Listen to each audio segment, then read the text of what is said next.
Sang umaga, may natagpo ang pugot na ulo sa gilid ng kalsada. Sa tabi nito, isang cellphone na pagmamay-ari ng nawawalang ama.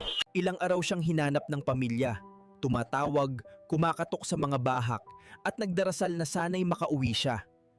Nang ipakita ng pulis ang katawan at ang cellphone, doon tuluyang nawala ang pag-asa ng pamilya.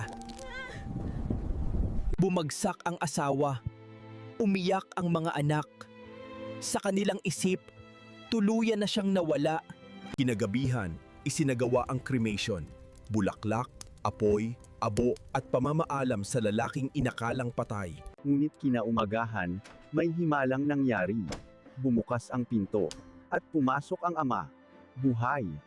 Nagyelo ang oras. Gulat, saya, at takot ang sabay-sabay nilang naramdaman. Hanggang gayon, hindi nalutas ang hiwaga.